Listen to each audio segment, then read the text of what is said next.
আচ্ছা, আজকে আমরা অটোমোবাইলের সবচেয়ে ইম্পর্টেন্ট একটা জিনিস যার নাম হচ্ছে ইঞ্জিন। ঠিক আছে, ইঞ্জিন সম্পর্কে আমরা মোটামুটি একটা প্রাথমিক ধারণা অর্জন করব। আমরা যদি একটা গাড়ির কথা চিন্তা করি তাহলে একটা গাড়ির আমরা প্রধানত চারটা ভাগে ভাগ করতে পারি। ঠিক আছে, কয় ভাগে? চার ভাগে। তো চার ভাগের মধ্যে আমাদের একটা ভাগ হচ্ছে আমাদের ইঞ্জিন, গাড়ির ইঞ্জিন। দুই নাম্বার হচ্ছে আমাদের গাড়ির বডি। ঠিক আছে, দুই নাম্বার কি? বডি। তিন নাম্বার হচ্ছে গাড়ির চেসিস এবং চার নাম্বার হচ্ছে গাড়ির পাওয়ার ট্রান্সমিশন সিস্টেম। ঠিক আছে, তার মানে একটা গাড়ির চারটা অংশ, একটা হচ্ছে ইঞ্জিন, একটা হচ্ছে বডি, একটা হচ্ছে চেসিস, আর একটা হচ্ছে পাওয়ার ট্রান্সমিশন সিস্টেম। তো আজকে আমরা যেই বিষয়ে পড়াশোনা করব বা যে বিষয় সম্পর্কে জানবো এটা হচ্ছে গাড়ির ইঞ্জিন সম্পর্কে। তো ইঞ্জিন হচ্ছে এমন একটা ডিভাইস যা কি করে, রাসায়নিক শক্তিকে কাজে লাগিয়ে তাপ শক্তি উৎপন্ন করে। ঠিক আছে, রাসায়নিক শক্তিকে কাজে লাগিয়ে তাপ শক্তি উৎপন্ন করে। তাপ শক্তি থেকে যান্ত্রিক শক্তিতে রূপান্তরিত হয়, রূপান্তরিত হয়ে নিজে চলে এবং অন্যকে চালায়। তার মানে ইঞ্জিন কি করে, প্রথমত রাসায়নিক শক্তিকে কাজে লাগায় সে তাপ উৎপন্ন করে বা তাপ শক্তি উৎপন্ন করে। উৎপন্ন করার পরে সে নিজে চলে সেই শক্তির মাধ্যমে এবং অন্যকেও চালায়। অন্যকে বলতে কি, গাড়িকে চালায়, তারপর গাড়ির যে যাত্রী থাকে যাত্রীদের চালায়, মালামালকেও চালায়। ঠিক আছে, তো একটা ইঞ্জিনকে আমরা প্রধানত তিনটা ভাগে ভাগ করতে পারি, বা একটা ইঞ্জিনের প্রধানত তিনটা অংশ আছে। তো তিনটা অংশের মধ্যে এই যে আমার হাতের সামনে যেটা আছে, ঠিক আছে, এই যে এই অংশটা, এই পুরো অংশটাকে বলা হয় কি, ইঞ্জিন হেড। ইঞ্জিন হেড, ঠিক আছে। এই ইঞ্জিন হেডের মধ্যে আবার অনেক যন্ত্রাংশ থাকে, এগুলো আমরা একটু পরে আলোচনা করব। এরপর আমাদের ইঞ্জিনের দ্বিতীয় একটা অংশ, ওইটা হচ্ছে ইঞ্জিন ব্লক।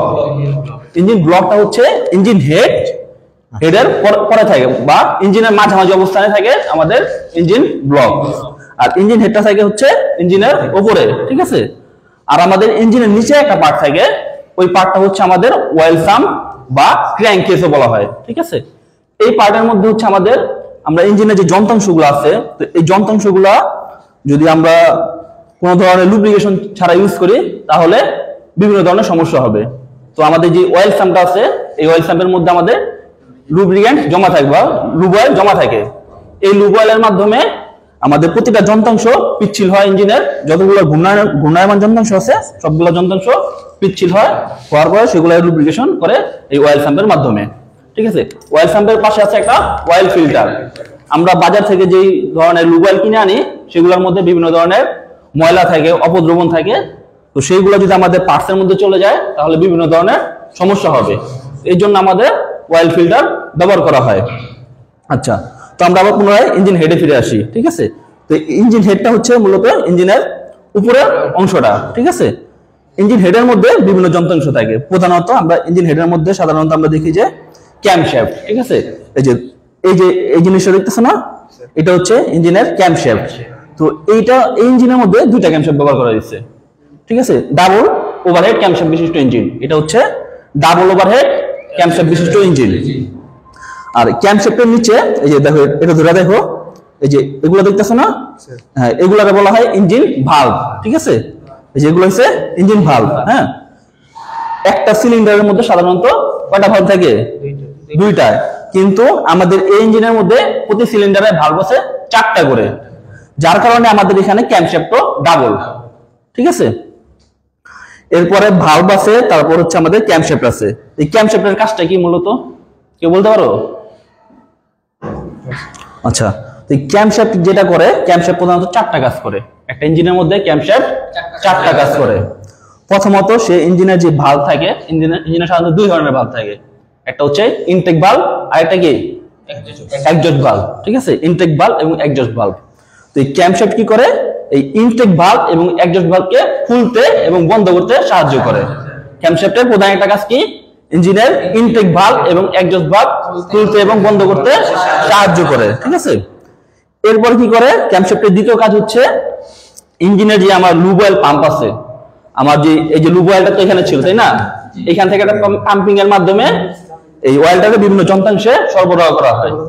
তো ওই পাম্পটারে এই ক্যামশ্যাফটের মাধ্যমে পরিচালনা করা হয়, বা এই ক্যামশ্যাফট ওই পাম্পটারে চালায়। ঠিক আছে, এরপর হচ্ছে আমার যদি এটা তো পেট্রোল ইঞ্জিন, ঠিক আছে, আমার যদি ধরো যে ডিজেল ইঞ্জিন, যদি ডিজেল ইঞ্জিন হয় তাহলে ডিজেল ইঞ্জিনের মধ্যে ফিড পাম্প নামে একটা পাম্প থাকে। কি পাম্প? Feed pump. ওই ফিড পাম্পটাও আমার ক্যামশ্যাফট দ্বারা পরিচালিত হয়, ঠিক আছে। আরেকটা জিনিস আমার ক্যামশ্যাফট পরিচালনা করে, পেট্রোল ইঞ্জিনের তোমার হচ্ছে ডিস্ট্রিবিউটর, ঠিক আছে। ডিস্ট্রিবিউটর নামে একটা ডিভাইস আছে, ওই ডিভাইসটা ক্যামশ্যাফট দ্বারা পরিচালিত হয়। আচ্ছা, তো এই পর্যন্ত মোটামুটি বুঝছো তোমরা যে ইঞ্জিন কি, তারপর ইঞ্জিনের কাজ কি, তারপর ইঞ্জিনের প্রধানত কয়টা অংশ থাকে, তারপর ইঞ্জিন হেডের মধ্যে কি কি থাকে, এই ডিভাইসগুলোর কাজ কি, ঠিক আছে।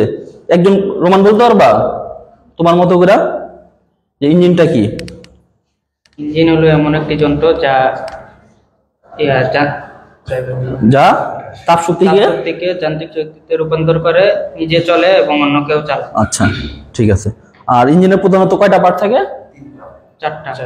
চারটা বলা যায়, প্রধানত তিনটা বলা যায়, ঠিক আছে। চারটাও হয়। আচ্ছা, তিনটা কি কি? ব্লক, হ্যাঁ ব্লক। ব্লক কোনটা এখানে? ওইটা, হ্যাঁ। আচ্ছা, ইঞ্জিন ব্লক। আর ইঞ্জিন হেড, অয়েল সাম, ঠিক আছে। আর হচ্ছে ইঞ্জিন হেডের উপরে আমাদের হচ্ছে ট্যাবেট কভার নামে একটা কভার থাকে, এটা হচ্ছে ট্যাবেট কভার, ঠিক আছে। এটা হচ্ছে হেডের উপরে থাকে। এছাড়া আমাদের ইঞ্জিনের যদি আরো কিছু প্রধান পার্টস আছে, যেরকম আমাদের আছে কি পিস্টন, ঠিক আছে। পিস্টন হচ্ছে ইঞ্জিনের একটা গুরুত্বপূর্ণ পার্টস, হ্যাঁ। পিস্টন দেখছো না তোমরা? যদি কারো বাইক থাকে তাহলে অবশ্যই পিস্টনের বিভিন্ন সমস্যা হয়, সেগুলো সার্ভিস করার দরকার হয়। তো এটা হচ্ছে পিস্টন। এখানে চারটা পিস্টন আছে, ঠিক আছে। তো এখানে চারটা পিস্টন আছে, প্রত্যেকটা সিলিন্ডারের মধ্যে একটা করে পিস্টন থাকে। এখন যদি আমার 4 সিলিন্ডার বিশিষ্ট ইঞ্জিন হয় তাহলে পিস্টন থাকবে 4টা। আবার ধরো যে 1 সিলিন্ডার বিশিষ্ট ইঞ্জিন, সাধারণত মোটর সাইকেল, এখানে আমার সিলিন্ডারও থাকে একটা, পিস্টনও থাকে একটা। পিস্টন দেখো একটু ধরা, এটা হচ্ছে পিস্টন। মূলত এই যে এই মাথাটা হচ্ছে পিস্টন, ঠিক আছে। এতটুকু হচ্ছে পিস্টন। আর পিস্টনের সাথে যেটা দেখতেছো এটা নাম হচ্ছে কানেক্টিং রড। কি এটা? Connecting rod. আচ্ছা, তারপরে এই পিস্টনের উপরে যে কিছু রিং এর মতো দেখা যায় না, এই যে 1টা 2টা 3টা, হ্যাঁ। তো এই রিংগুলোর বলা হয় পিস্টন রিং, ঠিক আছে, পিস্টন রিং। আর এই যে কানেক্টিং রড, এই যে এখানে যে আটকে আছে না, এই যে জিনিসটার মাধ্যমে এখানে আটকে আছে, এই জিনিসটার বলা হয় গাজন পিন। গাজন পিন অথবা পিস্টন পিন। এই যে দেখো, যেটা হচ্ছে গাজন পিন অথবা পিস্টন পিন, ঠিক আছে। দেখছো গাজন পিন? আচ্ছা, এটা হচ্ছে গাজন পিন। এছাড়া আমাদের ইঞ্জিনের মধ্যে আরো একটা ইম্পর্টেন্ট পার্ট, দেখতে ছোট কিন্তু এটা অনেক ইম্পর্টেন্ট একটা বিষয়। যদি ইঞ্জিনের মধ্যে এই পার্টটা না থাকতো তাহলে আমার ইঞ্জিন স্টার্ট হইতো না, ঠিক আছে। এটার নাম হচ্ছে ইগনিশন কয়েল। কি নাম এটার? Ignition coil. এটার কাজ হচ্ছে আমরা যখন আমাদের ইঞ্জিন স্টার্ট নেয় তখন ইঞ্জিনে আনুমানিক 20 থেকে 30,000 ভোল্টেজের প্রয়োজন হয়। কত ভোল্ট? 20 থেকে 30,000 ভোল্টে স্পার্ক করার প্রয়োজন হয়। তো আমরা সচরাচর আমরা একটা গাড়িতে যে ব্যাটারি ব্যবহার করি, ওই ব্যাটারিটা কত ভোল্ট? 12 ভোল্ট। গাড়িতে আমরা 12 ভোল্টের ব্যাটারি ব্যবহার করি, কিন্তু আমাদের ইঞ্জিনের দরকার কত ভোল্ট?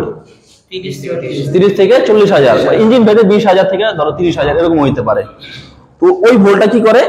এই যে ডিভাইসটা ইগনিশন কয়েল, এটা হচ্ছে ব্যাটারির লো ভোল্টেজকে হাই ভোল্টেজে রূপান্তর করে, ঠিক আছে। এটা হচ্ছে ব্যাটারি লো ভোল্টেজকে হাই ভোল্টেজে রূপান্তর করে। এটার মধ্যে তোমার দুই ধরনের সার্কিট থাকে, একটা হচ্ছে তোমার প্রাইমারি সার্কিট আর একটা হচ্ছে সেকেন্ডারি সার্কিট। কয় ধরনের সার্কিট? দুই ধরনের, প্রাইমারি আর হচ্ছে সেকেন্ডারি সার্কিট। তো এই দুই সার্কিটের মাধ্যমে এটা ব্যাটারির যে লো ভোল্টেজটা আছে 12 ভোল্ট, সেটারে আমার প্রায় 20 থেকে 30,000 ভোল্টে রূপান্তর করে। এই সার্কিটগুলোর মধ্যে তোমার অসংখ্য প্যাচ থাকে, চিকন পাতলা পাতলা তারের। ওই তারের মধ্যে যখন ভোল্টেজগুলো যায় তখন সেইখানে 20 থেকে 30,000 ভোল্ট উৎপন্ন হয়, ঠিক আছে। আচ্ছা, তো এ পর্যন্ত কি বুঝতে পারছো সবাই? আচ্ছা, একদিন আবার বেশি বুঝালে পরে কিছু মনে থাকবো না, তাই না? তাহলে আমরা আজকে কি কি বুঝলাম? তিনটি প্রধান অংশ, হ্যাঁ। ইঞ্জিন হেড, ইঞ্জিন ব্লক আর হচ্ছে অয়েল সাম। তারপর হেডের মধ্যে কি কি আছে? ক্যামশ্যাফট, ইঞ্জিন ভালভ, ঠিক আছে। এরপর আমাদের ইঞ্জিনের একটা প্রধান যন্ত্রের নাম কি? পিস্টন। পিস্টনের সাথে কি আছে? কানেক্টিং রড আছে। আর পিস্টনের উপরে কি আছে? এগুলো মাথার মধ্যে piston rod, piston ring. Piston ring, আর পিস্টন আর কানেক্টিং রডের মাঝখানে কি আছে? গাজন পিন অথবা পিস্টন পিন। ঠিক আছে। আরেকটা বিষয় সম্পর্কে আমরা জানলাম, এটা কি? Ignition coil. ঠিক আছে, দেখো এটা কিন্তু টয়োটা গাড়ির। ঠিক আছে, এটা হচ্ছে ইগনিশন কয়েল। এটার কাজ কি?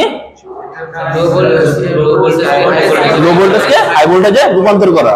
ঠিক আছে, কত ভোল্টেজ করে? আনুমানিক 20 থেকে 30,000 অথবা 40,000ও করতে পারে ইঞ্জিন ভেদে। ঠিক আছে, তাহলে আশা করি মোটামুটি তোমাদের একটা ধারণা হয়েছে এই ইঞ্জিনের বিভিন্ন পার্টস সম্পর্কে। তো এখন তোমরা যখন তোমাদের ডিপ্লোমা ইঞ্জিনিয়ারিং শেষ হয়ে যাবে, তো যখন তোমরা কর্মক্ষেত্রে যাবে অথবা ধরো তুমি নিজে একটা গাড়ি কিনবা অথবা একটা গাড়ির ওয়ার্কশপ দিবা, তখন যদি এই পার্ট সম্পর্কে তোমার একটা ভালো ধারণা থাকে, তাহলে তোমার জন্য এই কাজগুলো অনেক সহজ হবে।